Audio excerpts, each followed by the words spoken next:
Kona ijirafu. Makazongoshinga kungobvisa 5 American yotsvakirai kuno mabva mangoti zizi. Tsvagai baba.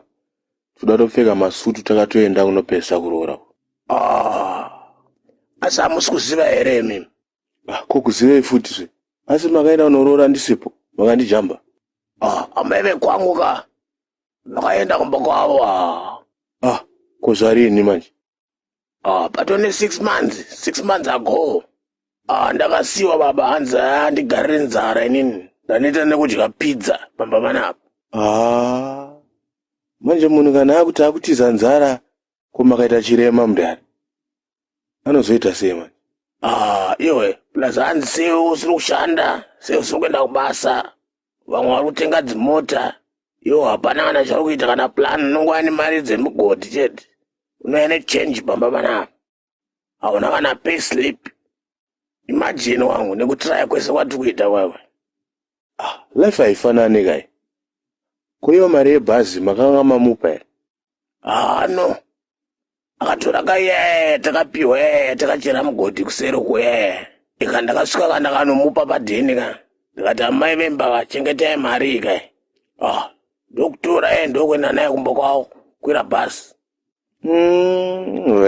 Vakadzi ava mabasa jirafa. Kana usina mari vanotiza. Saka todii baba? Tonorumba here kuti vadzoke vanhu ava. Iwe tingabva tarombera nyaya yekuti vakadzi vatiza here. Chakutodiwa apa kapo. Ngatirambe takatongoshinga wangu. Titongonamata kuna Daddy God. For now chitombomira kufungisisa nyaya idzodzo. Ngatitsvagei mari baba. Uchiona kuti takaiwana mari ka vanodzoka vega. Apa akaenda nevana vese imagine. Ko manje takaita mari manje akadzoka unoita sei? Baba mubvunzo wenyu wakaipa. Matikaenzwa ke mudhara. Inini handina kumuramba ka. Iye ndiye akatiza nzara panapa. Anongodzoka kumba kwake ka. Kozi inini baba inini ndomuda inini. Alright. Ko wakazoshaya mari futi pamberi apo. Chichi chinoitika. Was life ine ma ups nema downs kai. Akugare kunoziva chete ka.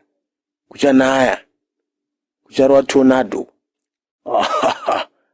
Pakaipa panonetsa. Nai family mucomment section umu.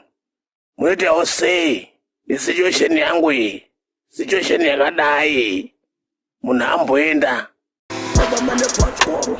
Baba mane papiro. Baba mane pachikoro. Baba mane papiro. Nigga, birwa, it's hey, nigga, chima, no way.